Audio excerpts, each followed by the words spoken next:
পর্তুগালের রাজধানী লিসবনের বাংলাদেশি অধ্যুষিত এলাকা মাটিমজে আইনশৃঙ্খলা বাহিনী সাম্প্রতিক অভিযান নিয়ে বিতর্ক দেখা দিয়েছে।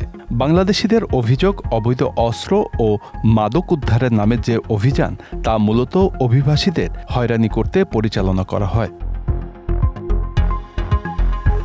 লিসবন মেট্রোপলিটন পুলিশের পরিচালিত ওই অভিযানে উদ্দেশ্যপ্রণোদিতভাবে বাংলাদেশিদের সাথে নিয়ম বহির্ভূত তল্লাশি ও মানবাধিকার লঙ্ঘনের অভিযোগ উঠেছে।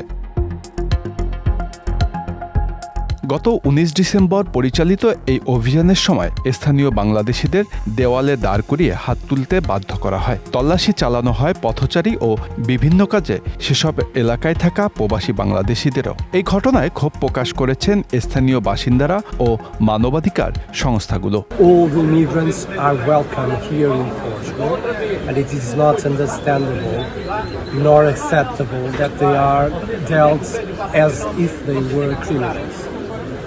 Most of the people that came here came to work, and it is very important that we welcome those people in order to create growth, in order to create well-being here in Portugal. Because we need immigrants here in Portugal, and we are a people and also a culture that has for all centuries welcome foreigners.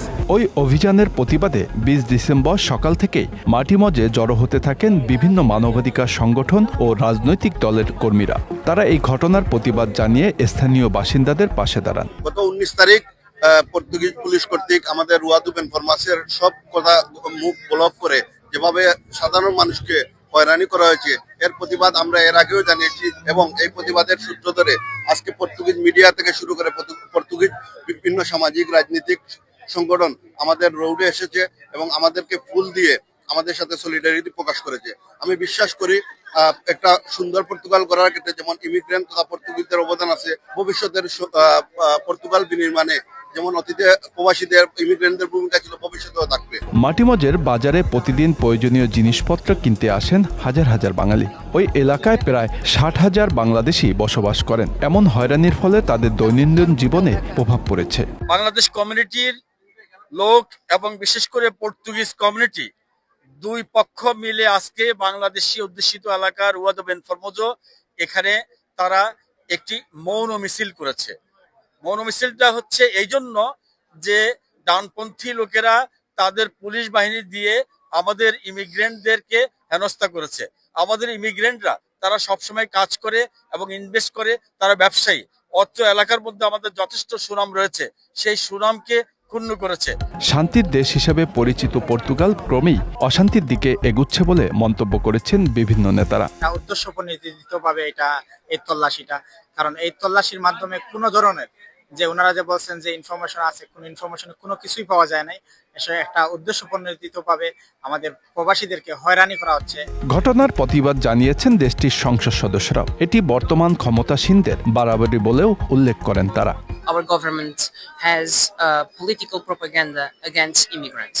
It's a racist propaganda, especially immigrants from Bangladesh, from Pakistan, from countries that live here in Martimonish. We have to demonstrate against it because this is not in the name of the security, it's not in the name of anyone, it's merely an action of propaganda and racism. পর্তুগালে বসবাসরত বাঙালি অভিবাসীরা এই অভিযানের পর নিজেদের নিরাপত্তা নিয়ে উদ্বিগ্ন হয়ে পড়েছেন। পর্তুগিজদের পুলিশের একটা রেগুলার রুটিন চেক হতো, কিন্তু এবার যেটা হয়েছে ১৯ তারিখে সেটা খুবই লজ্জাজনক এবং ন্যাক্কারজনক। আর কমিউনিটি দীর্ঘদিন প্রায় ২০১৫ থেকে পর্তুগালে আছি, এইরকম সিচুয়েশনের শিকার আমরা কখনোই বাংলাদেশ কমিউনিটি ২০১৫ থেকে অদ্যাবধি দেখি নাই। গত মার্চে দেশটিতে মধ্য ডানপন্থী জোট ডেমোক্রেটিক অ্যালায়েন্স ক্ষমতায় আসার পর থেকেই পর্তুগালে অভিবাসন বিরোধী নানা পদক্ষেপ নিয়েছে। জটিলতা বেড়েছে নতুন রেমিটেন্স পারমিট প্রাপ্তিসহ নবায়নের ক্ষেত্রেও।